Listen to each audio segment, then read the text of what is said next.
Dios les bendiga, bienvenido a la Biblia en un año, día número 218. Estamos en el libro de Job y vamos a considerar los capítulos 16, 17 y 18. Los capítulos 16 y 17 contienen la respuesta de Job al segundo discurso de Elifaz. Comienza en el capítulo 16 con la reiteración de la insatisfacción de Job con el supuesto consuelo de sus amigos. Noten en el verso 2 cómo Job los llama consoladores molestos. Su implicación es que sus amigos verdaderamente no estaban interesados en consolar a Job, sino en comprobar sus propias opiniones. Ahora que Job los ha refutado, manteniendo su justicia, sus amigos se han molestado por falta de explicaciones en cuanto a la situación de Job. En el verso 4, Job les dice que si ellos estuvieran en semejante situación, él pudiera hablarles de la misma manera, porque entendía todo lo que ellos le habían dicho y hasta el momento de su quebranto había mantenido una teología similar. Sin embargo, en el verso 5 les dice que no les hablaría de tal manera, sino que les infundiría aliento con sus palabras.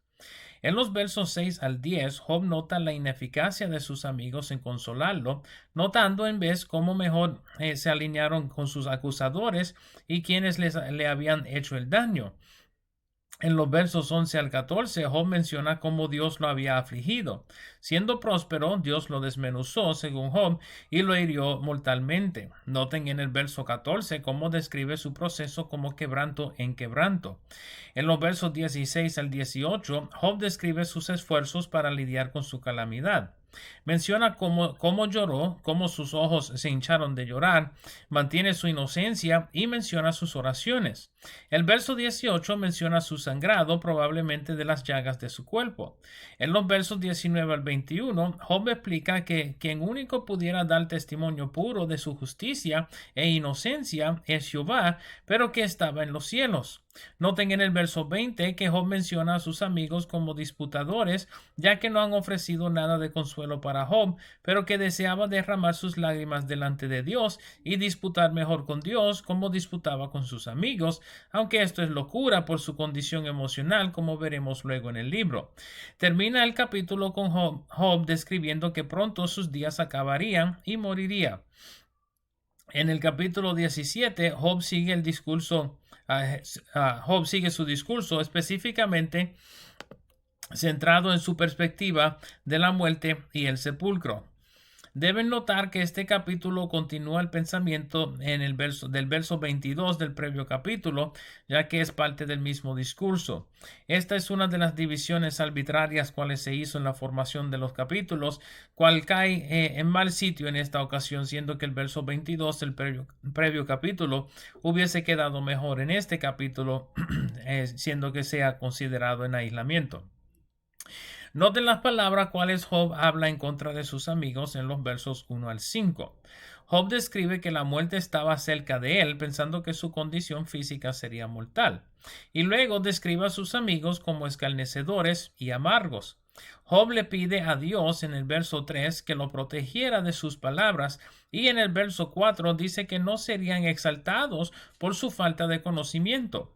Sus palabras más agudas vienen en el verso 5, donde menciona que los hijos de sus amigos, quienes lo habían denunciado a él como presa, serían afectados negativamente o condenados o maldecidos por la necedad de sus padres.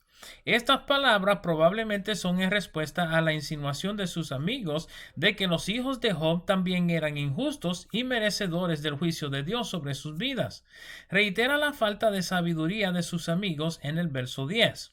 Noten en el verso 7 cómo Job describe sus pensamientos como sombra, indicando que su estado psicológico estuviera afectado por su padecer. La descripción de su condición en los versos 6 al 12 tienen la intención de describir cómo seguía desgastándose en su aflicción y cómo anticipaba que llegara la muerte. En los versos 13 al 16, sus palabras son de un hombre quien ha aceptado que la muerte llegara para él y que nunca entendería en vida el porqué de su condición. Noten cómo se siente sin esperanzas en el verso 15 y en el verso 16 dice que solo los muertos podrán ver su esperanza, ya que moriría aún esperando respuesta a su situación. El capítulo 18 contiene el segundo discurso de Bildad suita. Bildad, como se pudiera esperar luego de tales palabras de Job, responde con más palabras agudas hacia su previo amigo. Noten que comienza su discurso en semejante manera a Elifaz, preguntando hasta cuándo Job terminaría de defenderse con palabras vanas. Noten su defensa en el verso 3, preguntándole a Job por qué despreciaba el consejo de sus amigos. En el verso 4, esencialmente le dice a Job que Job no es lo suficiente importante como para provocar una respuesta de Dios cual estaba buscando. Noten también cómo lo describe como quien se despedaza en su furor. Recuerden que Job se rascaba con pedazos de tiesto por el picor de sus llagas. En el resto de su discurso, Bildad describe el andar de los impíos, insinuando durante todo su discurso que estuviera hablando precisamente de Job. Noten cómo acecha a Job en el verso 7, diciendo que sus propias palabras le traerían dolor y castigo, hablando supuestamente del impío, pero implicando a Job. En los versos 8 al 10, Bildad describe tres tipos de trampas. Primeramente, en el verso 8, la red, cual se utilizaba para aves. Segundo, en el verso 9, el lazo, cual se utilizaba para atrapar a animales pequeños, cuales corrían por ellos. Tercero, la cuerda, cual era semejante al lazo, pero más grande y diseñada para prender a hombres en el camino. De todos modos, Bildad intentaba explicar que Job se atraparía en su injusticia. Los versos 11 al 15 describen el temor de los impíos, en este caso implicando que Job le tuviera miedo a la muerte, insinuando que solo los impíos temerían morir por no saber el lugar de su morada luego de la muerte. El capítulo termina en los versos 16 al 21 con una perspectiva distinta de lo que Job mismo ha hablado en cuanto a su muerte y legado.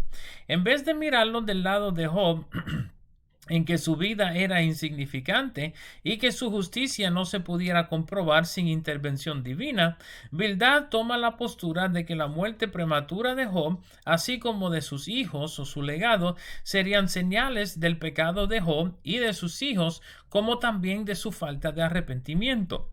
Noten particularmente el verso 19, cual implica que Job perdió sus hijos por motivo de su pecado, de modo que Dios no permitiría que el pecado se perpetuara en sus generaciones. Para Bildad, en los últimos versos de su discurso, Job estaba siendo utilizado por Dios como señal a los demás de lo que le acontecería a los impíos. Esto han sido los capítulos 16, 17 y 18 del libro de Job. Espero el video les sea de provecho y nos veremos por esta parte otra vez mañana. Dios me los bendiga, Dios le guarde.